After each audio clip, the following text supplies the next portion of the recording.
إله إلا الله ونشهد أن لا إله إلا الله وحده لا شريك له ونشهد أن سيدنا وسندنا ونبينا ومولانا محمدا عبده ورسوله صلى الله عليه وعلى آله وأصحابه وبارك وسلم تسليما كثيرا أما بعد فأعوذ بالله من الشيطان الرجيم بسم الله الرحمن الرحيم إنا أعطيناك الكوثر فصل لربك وانحر إن شانئك هو الأبتر اللهم أيدنا بتأييدك اللهم أيدنا بتأييدك اللهم أيدنا بتأييدك يا رب العالمين.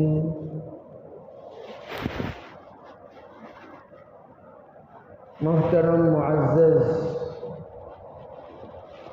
بھائیوں، بزرگوں، عزیز دوستوں،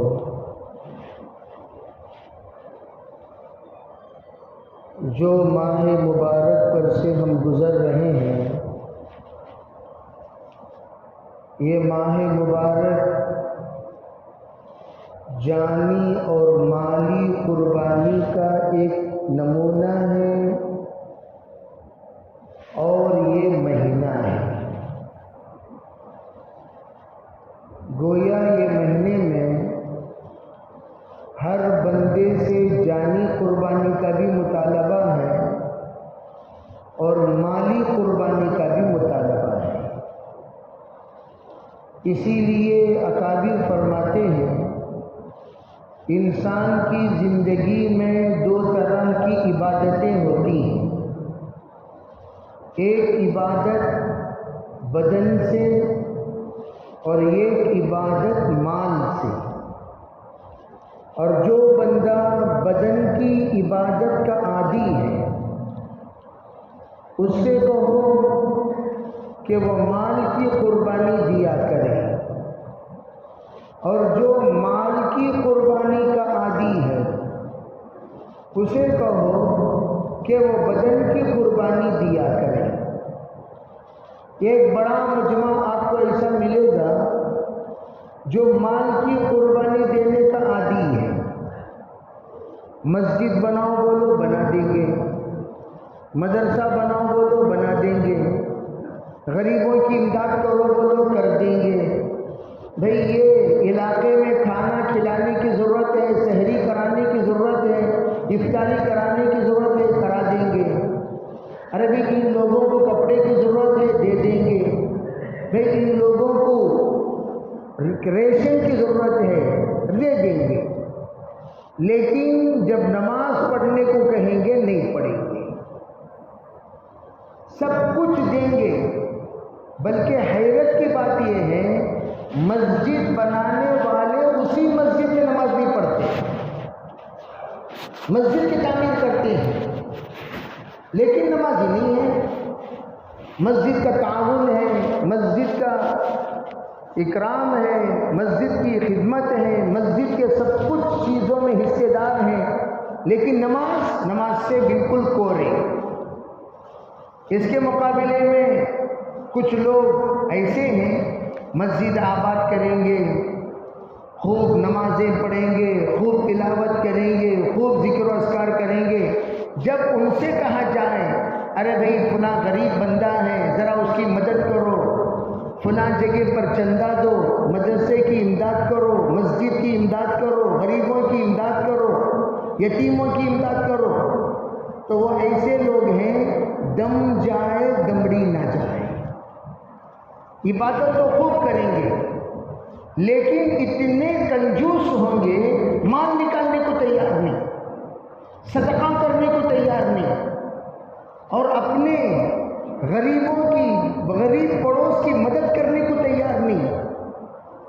حضرات علماء کہتے ہیں یہ بندہ جانی عبادت والا ہے اور وہ بندہ مالی عبادت والا ہے، اور اسلام یہ کہتا ہے جانی قربانی بھی دو، مالی قربانی بھی دو۔ صرف جانی ہی جانی نہیں، صرف مالی ہی مالی نہیں، جان کی بھی مال کی بھی۔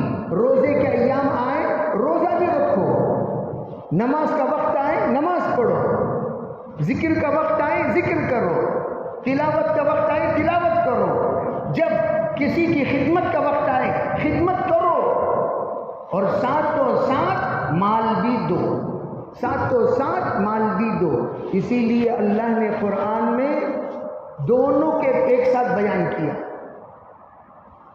الذین یقیمون الصلاۃ ومما رزقناہم ينفقون۔ ایمان والے بندے وہ ہیں جو نماز قائم کرتے ہیں اور ہم نے جو کچھ ان کو عطا کیا اس میں سے خرچ کرتے ہیں۔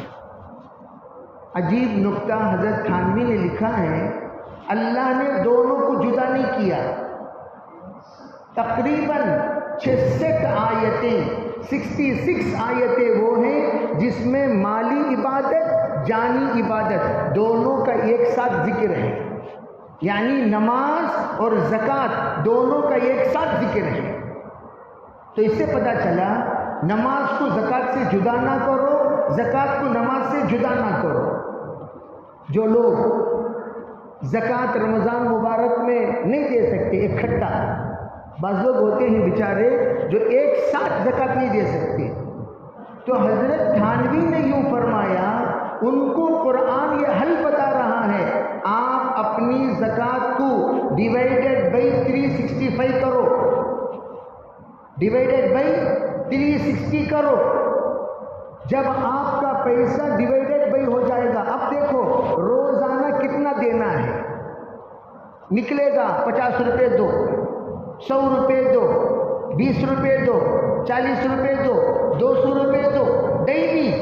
تو آپ کیا کرو، ڈیلی 200 روپے صدقہ دے دو، زکوٰۃ دے دو، تاکہ آپ پر زکوٰۃ دینے کا کوئی بوجھ نہ رہے۔ یا ڈیوائیڈڈ بائی 12، 12 مہینے میں آپ نے ڈیوائیڈ کیا، جیسے ملازمین ہوتے ہیں ڈیوائیڈڈ بائی 12۔ پھر انہوں نے کیا کیا، ابھی اب آپ کی زکوٰۃ 12,000 روپے ہے، ڈیوائیڈڈ بائی 12 کر دیں تو کیا ہوا، ماہانہ 1000 روپے، تو ماہانہ 1000 روپے دے دیجئے۔ کتنا آسان ہے زکوٰۃ ادا کرنا۔ الذین یقیمون الصلاۃ ومما رزقناہم ينفقون، اس آیت کے تحت حضرت فرماتے ہیں نماز ادا کرو زکوٰۃ دے دو۔ اور اس سے بھی آسان طریقہ اور کیا ہے، کہا کہ جب تم نماز پڑھو ڈیلی ڈیوائیڈڈ بائی، جس طریقے سے 365 تم نے کیا، اسی طریقے سے آپ نے ڈیلی پیسے کو 5 نمازوں کے لیے تقسیم کر دو۔ 50 روپے ہیں، ہر نماز کے بعد 10 روپے، ہر نماز کے بعد 10 روپے، نماز ادا کیے جاتے ہوئے زکوٰۃ دے کر چلے گئے، نماز ادا کیے جاتے ہوئے زکوٰۃ دے کر چلے گئے، نماز ادا کیے جاتے ہوئے زکوٰۃ دے کر چلے گئے، تو آپ کی زکوٰۃ بھی ادا ہو گئی، نماز بھی ادا ہو گئی۔ یہ سسٹم قرآن نے بتایا، یہ ترتیب قرآن نے سکھایا۔ تو یہ جو مہینہ ہے رمضان، ماشاءاللہ جانی اور مالی سبوں نے قربانی دی، روزہ بھی رکھے، زکوٰۃ بھی دیے، خوب خرچہ کیے، ماشاءاللہ سحری کرایا، افطاری کرایا، غریبوں کو ہم نے خوب کپڑے دیے۔ پھر دوبارہ قرآن کہتا ہے، عربی جب تم نے رمضان مبارک میں اپنی قربانی کے ذریعے سے، اپنے روزوں کے ذریعے سے، اپنی زکوٰۃ کے ذریعے سے جب تم نے اپنے آپ کو اللہ کی بندگی کے تابع کر دی اور مکمل طور پر تم نے بدنی اور مالی عبادت کی، اب پھر دوبارہ سنت ابراہیمی کے ذریعے سے، سنت ابراہیمی کے ذریعے سے ہم سے دوبارہ مالی قربانی مانگا جا رہا ہے۔ یہ کہ زکوٰۃ یہ فرائض میں سے ہے، اور یہ کہ واجب جو قربانی کہلائی جاتی ہے، قربانی دینا واجب ہے۔ لوگ یوں سمجھتے ہیں قربانی دینا سنت ہے، نہیں واجب۔ آپ انا آتینا کل کوثر سورہ پڑھتے ہو، بھئی سورہ کوثر تو سب کو پتہ ہے۔ 4 سورتیں عام طور پر تمام ایمان والوں کو پتہ ہے، سورہ عصر، سورہ کوثر، سورہ تبت یدا، سورہ قل واللہ احد، یہ تقریباً مسلمانوں کو پتہ ہے۔ اب سورہ انا آتینا کل کوثر میں کیا کہا جا رہا ہے؟ انا اعطینا کل کوثر، اے نبی جی ہم نے آپ کو حوض کوثر عطا فرمایا۔ یہ اللہ تعالیٰ نے نعمتوں کے اظہار کرتے ہوئے نبی سے فرمایا آپ کو ہم نے حوض کوثر عطا کیا۔ اب جب کوئی نعمت اللہ کسی کو عطا کرے اس کی ذمہ داری کیا بنتی ہے؟ اس کی ذمہ داری یہ ہے فوراً اس کا شکر ادا کرے۔ چنانچہ حکم دیا فَصَلِّ لِرَبِّكَ وَانْحَرْ، اے نبی جی آپ بدنی عبادت کیجئے، فَصَلِّ لِرَبِّكَ وَانْحَرْ، اور قربانی دیجئے۔ اس سے مراد کیا؟ عید الاضحیٰ کی نماز، عید کی نماز جو پڑھی جاتی ہے وہ عید کی نماز کیا ہے؟ فَصَلِّ لِرَبِّكَ، آپ اپنے پروردگار کی نماز پڑھو، نماز ادا کرو، عید کی نماز ادا کرو، وَانْحَرْ، اور قربانی دو۔ حضرت نبی علیہ السلام سے پوچھا گیا حضور بتائیے یہ جو خون بہایا جا رہا ہے یہ کیا ہے؟ آپ نے کہا سنت ابیکم ابراہیم، یہ تمہارے دادا ابراہیم علیہ السلام کی سنت ہے۔ ابراہیم علیہ السلام کو اللہ نے قربانی کا حکم دیا، وہ بھی اپنی اولاد کی۔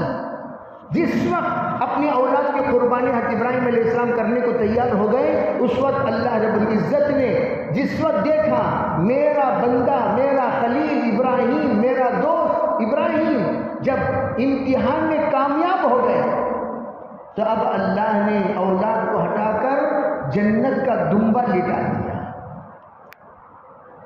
عجیب بات علماء کہتے ہیں، دیکھو یہ کہ شادی ہونے کے بعد آدمی کا تھوڑا سا مائنڈ چینج ہو جاتا ہے۔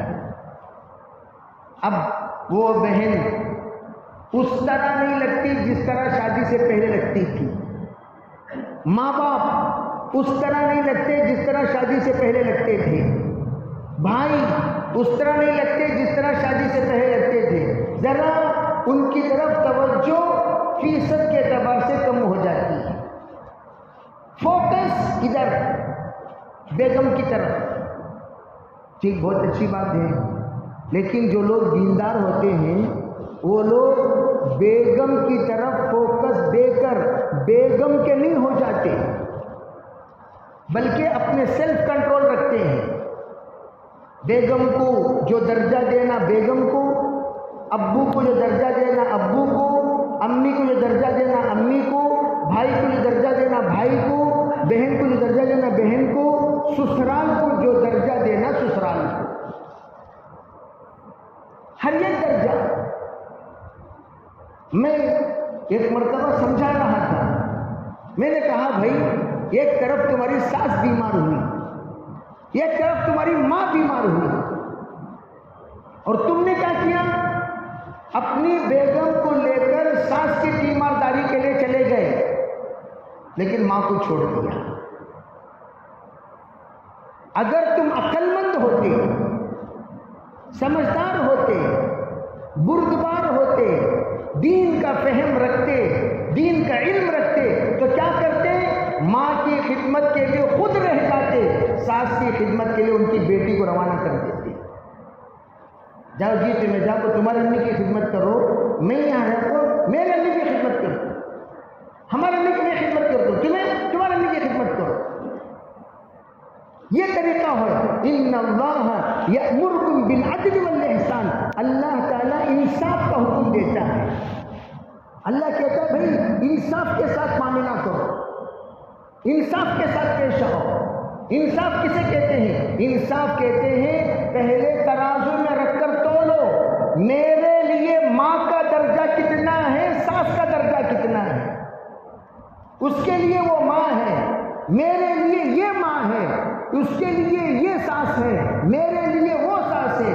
اس سے کہو تم جاؤ تمہاری ماں کی خدمت کرو، میں رہتا ہوں میری ماں کی خدمت کے لیے۔ لیکن یہاں کانجی ہی ساس کی خدمت میں شرم نہیں آتی؟ بےہودہ انسان، تمہیں تمہارے ماں کی خدمت میں آؤ۔ ساس کو دیکھنے کے لیے ان کا بیٹا ہے، ساس کو دیکھنے کے لیے ان کے شوہر ہیں، ساس کو دیکھنے کے لیے ان کی بیٹی ہے، جاؤ چھوڑو۔ اور تم یہاں ماں کو دیکھنے کے لیے تمہارے علاوہ کوئی نہیں ہے۔ یہ ہے انصاف۔ میں اکثر پوچھا کرتا ہوں عام سوال، مس کال دیکھتے ہیں نا، کال کسے پہلے کرتے ہیں؟ دیکھ آپ نماز کے بعد فون دیکھیں، مس کال جب دیکھتے ہیں کال پہلے کسے کرتے ہیں؟ سب سے پہلے کسٹمر، جتنے پیسوں کے بھوکے ہیں پہلے فون کسے کریں گے؟ کسٹمرز۔ جی سر، سر بولو سر، یس سر، اوکے سر، کرتا تو سر۔ یہ انسان اسی مس کال میں تمہاری امی کے 3 کالا نہیں تھے؟ نہیں تھے؟ تمہارے ابا کے 4 کالا تھے نہیں تھے؟ قرآن کیا کہتا ہے، حدیث کیا کہتی ہے، شریعت کیا کہتی ہے، دین کیا کہتا ہے؟ سب سے پہلے ماں کو کال کرو، پھر باپ کو کال کرو، تیسرے نمبر پر تمہاری بیگم کے 6 مس کال آئی، بیگم کو کال کرو۔ کیا بات ہے بیگم؟ کوئی بھی ایمرجنسی ہو سکتی ہے۔ ہمیشہ اصول سمجھو، 3 کال جس کا آئے وہ کال ترجیح دینے کے قابل ہے۔ ایک کال نہیں، ایک کال بعد میں بھی کر لے سکتی، 3 کال، 3 مرتبہ آپ کو بلایا اس نے، جس نے آپ کو 3 مرتبہ بلایا سب سے پہلے اسے جواب دو، پھر 2 مرتبہ جس نے بلایا اسے جواب دو، بعد میں 1 مرتبہ جس نے بلایا اسے جواب دو۔ یہ ہے مس کال کا دین۔ کس کا دین؟ یہ مس کال کا دین ہے۔ اگر آپ نے مس کال دیکھا، یہ طریقہ ہے۔ اگر آپ نے ماں کو کیئر نہیں کیا، جیسے سرکار دو عالم صلی اللہ علیہ وسلم نے فرمایا، اگر میں نفل نماز میں ہوتا، میری ماں مجھے بلاتی محمد صلی اللہ علیہ وسلم، تو میں نماز توڑ کر لبیک یا امی حاضر ہو جاتا، نماز توڑ کر۔ کیوں؟ ماں ہے۔ ماں کے لیے نفل نماز بھی توڑی جا سکتی ہے۔ کل نصیحت کرتے ہوئے ایک بچے کو بولیا میں، بیٹا تمہیں امی کی بہت خدمت کر رہی، ابا کو کیوں رشت نہیں کرتے؟ ابا کو کیوں رشت نہیں کرتے؟ امی کیوں؟ جنت ہے۔ لیکن تو آدھی حدیث تو پڑھا ہے، آدھی حدیث نہیں پڑھا۔ باپ تیرا جنت کا دروازہ ہے، جنت مل گئی، دروازہ بند، لٹکتا رہ جائے گا۔ اگر ماں باپ کے درمیان لڑائی بھی ہو جائے تو اولاد کو ایک کی طرفداری لینے کا حق نہیں ہے۔ سنو اچھی طرح، اولاد کو ایک کی طرفداری لینے کا حق نہیں ہے۔ سرکار دو عالم صلی اللہ علیہ وسلم سے کسی نے پوچھا، اللہ کے رسول اگر ماں باپ کافر ہو تب بھی ان کی بات مانے؟ کہا ہاں، شرط ہے کہ اللہ کی نافرمانی نہ ہو، اللہ کی نافرمانی نہ ہو۔ ماں باپ کافر، یہاں تک کہ اگر کہیں ماں باپ اس عورت کو چھوڑ دو، اس عورت کو چھوڑ دو، جیسے حضرت ابراہیم علیہ السلام جاتے جاتے کہا، حضرت اسماعیل کے اہلیہ محترمہ سے ملاقات کر کے جاتے ہوئے کہا، جب آئے اسماعیل کہنا کہ دہلیز بدلتی، دہلیز بدلتی۔ چلے گئے، آئے، ارے کون آئے تھے؟ عجیب خوشبو مہک رہی ہے، نبوت کی خوشبو۔ کہا ایک بڑے میاں آئے تھے، آپ کو پوچھا، میں نے کہا کہ آپ شکار کے لیے گئے ہیں، آپ کو آنے میں تاخیر ہوگی، تو انہوں نے آپ کو سلام کہا اور خیریت پوچھی، میں نے خیریت بتائی، پھر کہا کہنا ان سے کہ دہلیز کو بدل دے۔ عجیب بات علماء اس پر لکھتے ہیں، دہلیز کیوں کہا حضرت ابراہیم علیہ السلام؟ دروازہ شوہر ہے، دہلیز بیوی ہے۔ دروازہ شوہر، دہلیز بیوی۔ دروازے کی مضبوطی دہلیز کی مضبوطی پر ہے۔ دروازہ مضبوط، دہلیز کمزور، کیونکہ دروازہ ٹکے گا؟ دروازہ ٹکے گا؟ دروازہ ڈھیلا ہو جائے گا۔ دہلیز کہا، دہلیز بدل دے، دروازوں کو مضبوط ہے۔ کیوں؟ تم دروازہ ہو، تم نبی ہو، مضبوط ہے دروازہ، لیکن دہلیز کمزور ہے، بدل دے۔ تو حضرت اسماعیل نے کہا ابو کا اشارہ ہے کہ میں تمہیں طلاق دے دوں۔ کیوں؟ انہوں نے حضرت اسماعیل کی شکایت کی۔ دیکھو ہمیشہ یاد رکھو، سب سے بدترین غیبت کیا ہے؟ بدترین غیبت اولاد کا اپنے ماں باپ کے بارے میں کرنا۔ بچے جا کر بول رہے ہیں ہمارے بابا برابر نہیں، ہمارا امی برابر نہیں۔ بدترین غیبت بیوی کا شوہر کے بارے میں برائی بیان کرنا۔ بدترین غیبت شاگرد کا استاد کے بارے میں برا بھلا کہنا۔ بدترین غیبت مرید کا شیخ کے بارے میں برا بھلا کہنا۔ بدترین غیبت۔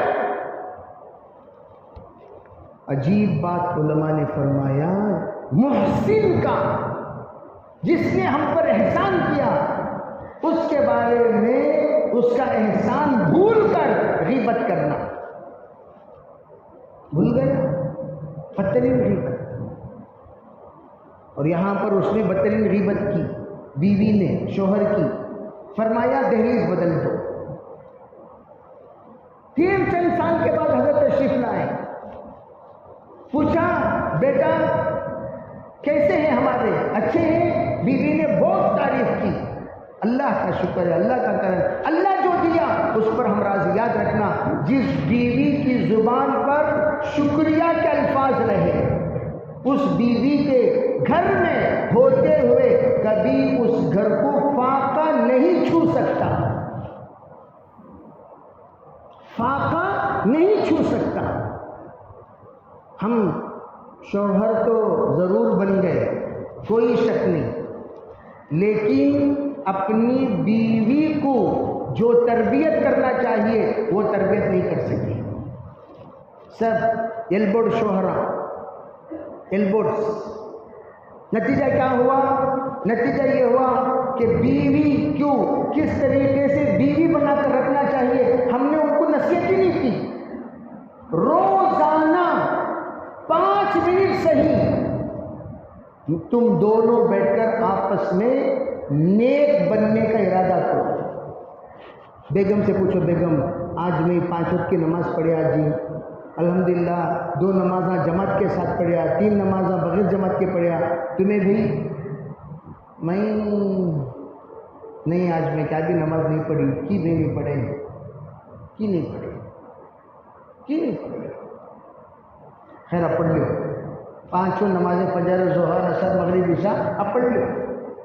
اللہ کے فضل سے صبح کو میں گاڑی میں جاتے ہوئے استغفار کرتے ہوئے گیا، 1000 مرتبہ استغفار کمپنی پہنچنے تک کیا، اللہ کا فضل۔ واپس آتے ہوئے بھی استغفار کرتے ہوئے آیا۔ اچھا جی تمہیں کیا کرے بھی؟ نہیں معاف کرنا، میں وہ سیریل دیکھنے کو تھی، استغفار سب بھیڑی میں۔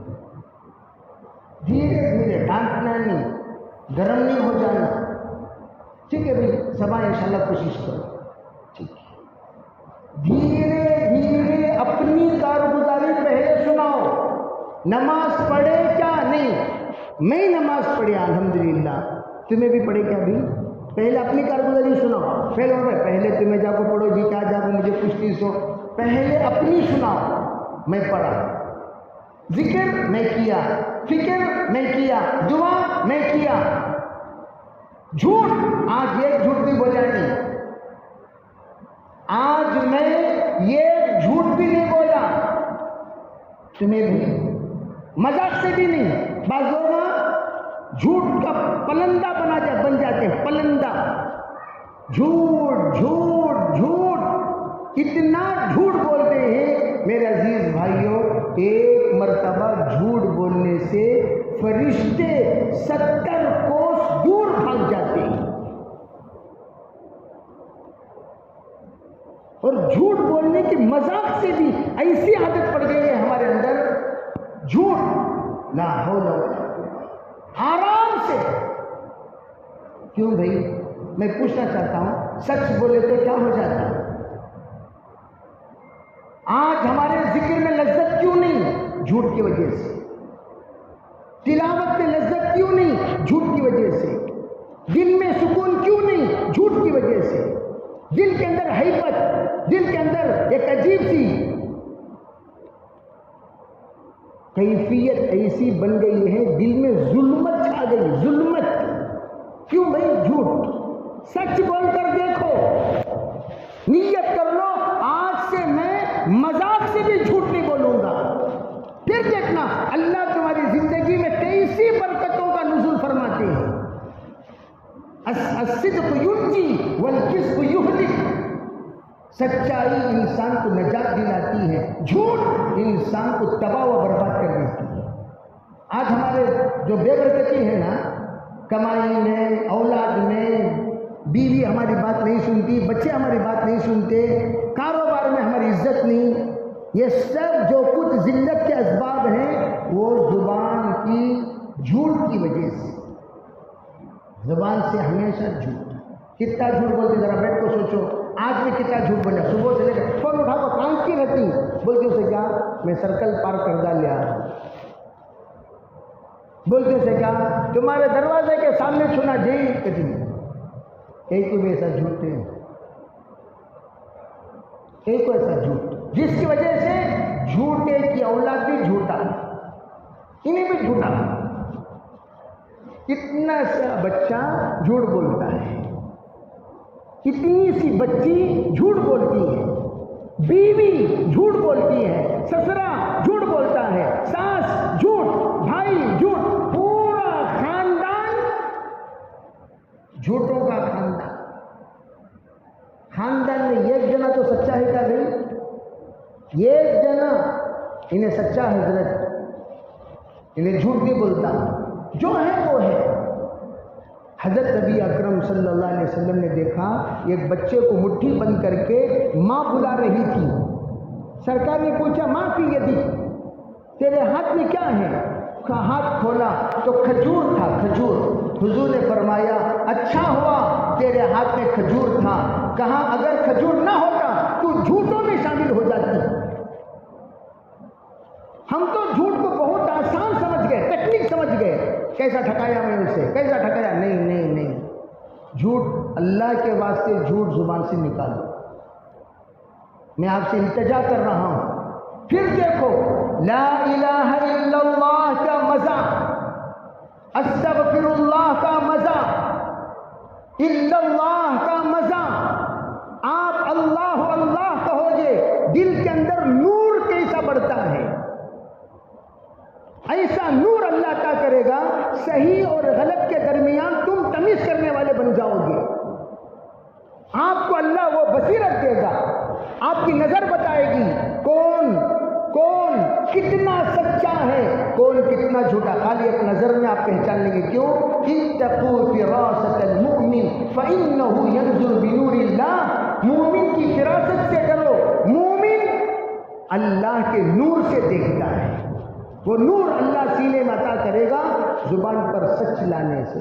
کوئی فائدہ نہیں جھوٹ کا، سچ بولو۔ کہاں بھی بھائی 15 منٹ دکھا رہا، بھائی 15 منٹ میں آ تو ہمیں میپ جو دیکھتے نا 15 منٹ میں آ 20 منٹ میں آ تو 1 گھنٹے گانا ختم کروا تھا، کیا کرواتا انہیں؟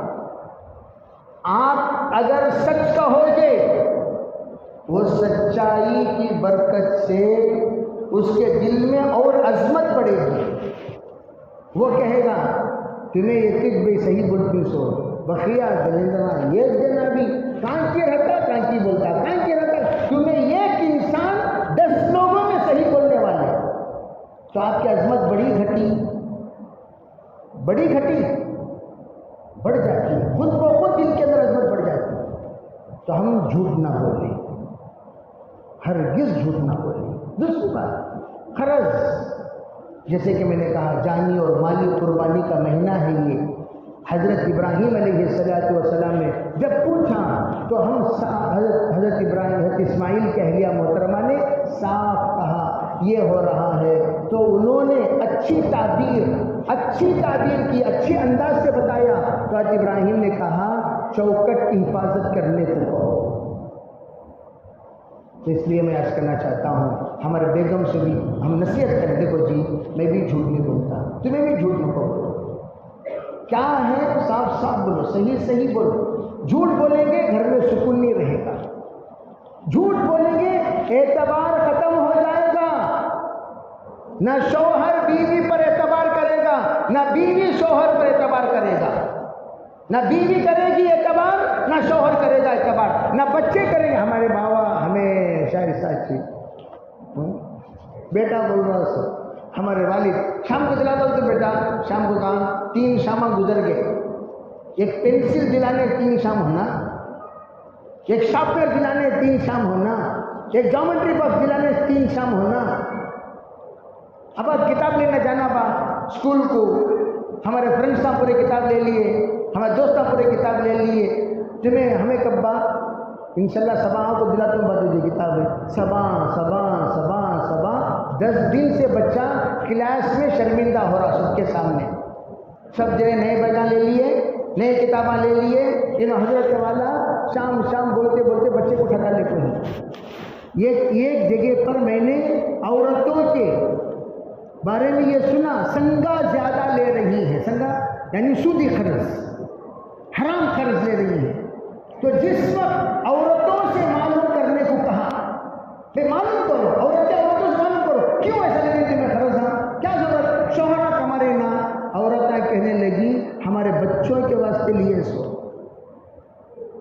ہمارے واسطے نہیں، بچوں کے فیساں 5 مہینے سے پینڈنگ ہیں، کتاباں پینڈنگ ہیں، ہم لوگ ذلت سہ نہ سکے، کیوں؟ والد تو نہیں آتے اسکول کو، ماں جاتی ہے اسکول کو بار، ماں ہمیشہ مینجمنٹ کے سامنے کیا ماں تم نہ عقل نہیں، کیا ماں تم نہ بولنا سمجھ میں نہیں آتا، کتنے بار ماں بولنا سو تم نہ گالیاں سن کو بیزار ہو کو کیا کرتی، حرام میں جاؤ پیسہ لگا کو بندہ۔ اس لیے میں عرض کرنا چاہتا ہوں جانی مالی دونوں قربانی زندگی میں ہم دیں۔ حضور سے پوچھا گیا حضور سب سے بہترین صدقہ کون سا ہے؟ حضور علیہ السلام نے فرمایا وَابْدَأْ بِمَنْ تَعُولُ، اپنے گھر سے تم صدقہ کرنا شروع کرو، یہ صدقہ بہترین صدقہ ہے۔ گاؤں گلی کو سب خرچ کرتے ہیں، پہلے بیوی بچوں پر خرچ کرو، گاؤں گلی کو بعد میں، پہلے بیوی بچوں پر خرچ کرو، دل کھول کر خرچ کرو، سبب سمجھ کر خرچ کرو، نیکی سمجھ کر خرچ کرو، اللہ کا حکم سمجھ کر خرچ کرو۔ الرجال قوامون علی النساء، عورتوں کی ذمہ داری اللہ نے مردوں کے حوالے کیے ہیں، وہ سمجھ کر خرچ کرو۔ انشاءاللہ ثم انشاءاللہ ہمارے یہ خرچ کرنا ضائع نہیں جائے گا، ہمارا یہ خرچ کرنا ثواب سے خالی نہیں ہوگا، خوب خرچ کرو۔ اور اسکول کا انتخاب جب کرو تو بس اتنا دیکھ لیا کرو اس اسکول میں تعصب تو نہیں ہے، اس اسکول میں شرک تو نہیں ہے، اس اسکول میں ہمارے بچوں کے ایمان کو خطرے میں ڈالنے کی چیز تو نہیں ہے۔ بہت سارے لوگوں سے جب کہا گیا مسلمان اسکولوں میں جمع کرو، لوگوں نے آ کر کہا حضرت پڑھیش نہیں حضرت، وہاں پڑھیش نہیں حضرت، ٹھیک ہے بھی ٹھیک ہے، جہاں پڑھی ہے ڈالو، لیکن یہ 3 چیزاں دیکھ لو، یہ 3 چیزاں دیکھ لو، ہماری بچیاں بے حیا نہ ہو جائیں۔ بولو باقاعدہ جا کر بولو میری بچی یہ پاؤ ڈریس پہن کر نہیں آئے گی، میری بچی فل ڈریس پہن کر آئے گی، اس کے لیے میں آپ سے الگ سے ریکویسٹ کرتا ہوں، ریکویسٹ کرو۔ اس کا کیا حل؟ میں نے بتایا یہاں تک کہ میں اگر بچی کو گھٹنوں کے نیچے تک اسے کیا کہتے ہیں اسکرٹ پہننے دے رہے ہیں تو سیکس پہنو گھٹنا تک، لمبے سیکس آتے نہیں، بچوں سے کہو کہ وہ سیکس گھٹنوں تک پہنے، گھٹنوں تک، اور 1-2 انچ اتار لیں۔ جس وقت بچے 8-7 سال کے ہوتے بچیاں، ان کو اسی وقت سے حیا والا لباس پہنانا چاہیے۔ لیکن بہت افسوس سے میں کہتا ہوں ہم خود اپنی بچیوں کو بے حیائی کے لباس میں بھیجتے ہیں۔ اس لیے میں ادباً عرض کرنا چاہتا ہوں کہ ہم لوگ دھیرے دھیرے جن اسکول میں ہم جا کر جما رہے ہیں یہ دیکھ لیا کریں کہیں یہاں پر ہمارے بچے بے دین تو نہیں ہو جائیں گے، بے حیا تو نہیں ہو جائیں گے، ہمارے بچوں کا ایمان خطرے میں تو نہیں پڑے گا۔ یہ تمام چیزوں کو دیکھ کر جا کر بچوں کو اسکول میں جمع کرو۔ اور میں تو کہتا ہوں بھائی زیادہ سے زیادہ گرلز اسکول میں 10th پڑھا لیے، اس لیے کہ عام طور پر جب بچیاں نکاح کر کے جاتی ہیں تو شریف گھرانوں میں کام کو نہیں بھیجتے، شریف گھرانے والے گھر ہی میں رکھ لیتے ہیں۔ میں کہتا ہوں زندگی گزارنے کے لیے جتنی پڑھائی کی ضرورت ہے، جو پڑھائی ہمارے بچوں کو ٹیوشن پڑھانے، ہمارے بچوں کو پڑھانے کے لیے جتنی پڑھائی کافی ہے اتنی پڑھائی پڑھا لو، بس کافی ہے۔ ہاں، لڑکوں کو خوب پڑھائیے، خوب پڑھائیے، اور پھر لڑکیوں کو پڑھانے کا نتیجہ ہم یہ دیکھ رہے ہیں، لڑکی ماشاءاللہ خوب کما رہی ہے، لڑکا ٹانگ کو ٹانگ ڈالنے کو سو رہا ہے۔ یہ لڑکی کما رہی ہے جس کا نتیجہ لڑکے سب کے سب ناکارہ ہو گئے۔ اس سے میرے عزیز بھائیوں اس کے بارے میں غور کریں، فکر کریں، توجہ دیں، اور اپنے نیک دوستوں سے، دیندار دوستوں سے مشورہ کریں۔ اللہ تعالی ہمارے ان تمام باتوں پر عمل کرنے کی توفیق عطا فرمائے۔ وآخر دعوانا الحمدللہ رب العالمین۔